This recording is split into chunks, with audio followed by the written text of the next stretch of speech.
Welcome to the online training guide for EMIS web practices that describes how to complete the EPACCS template to enter patients' details into their record.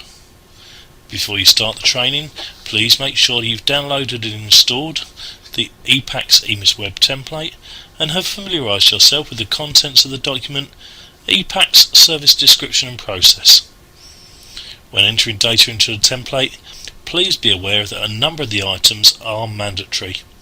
These are marked with the words mandatory, and entry is required to comply with the national standards. Both the template and the service description are available from your CCG website. For the purpose of this training, we will assume that you have already searched for the patient that you require to add the information to.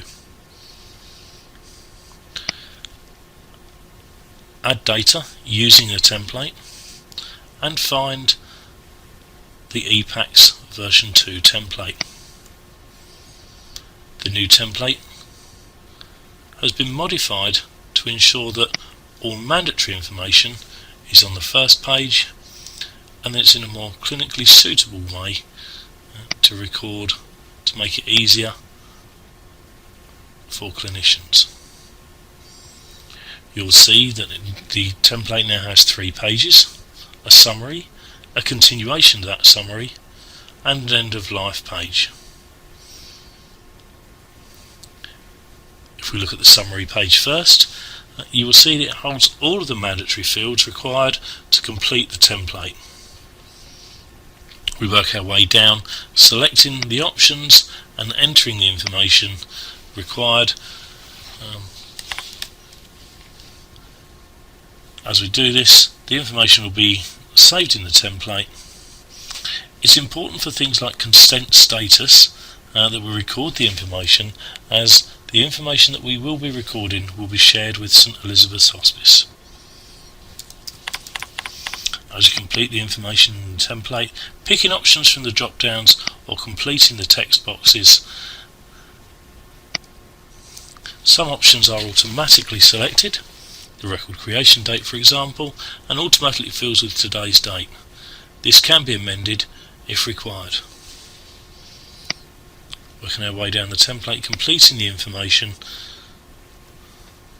ensuring that we complete the mandatory fields, and if we have the information for the other fields, completing that too.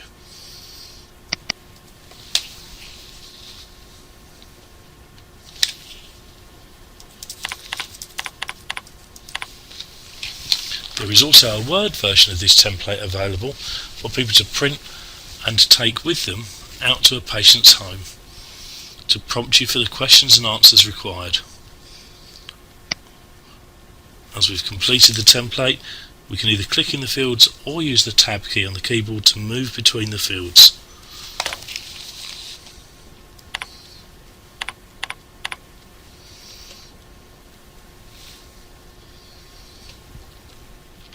Having completed all of the fields on the first page,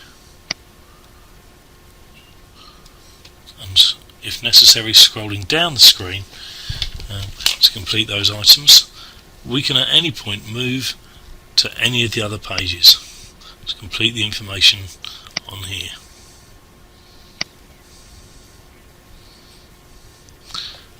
Again, wherever possible, complete as much information. This helps all other agencies that are dealing with our patients. And in various places, dates will again automatically complete.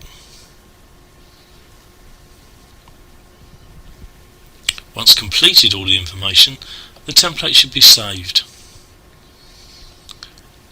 The end of life page is only completed once the patient has died.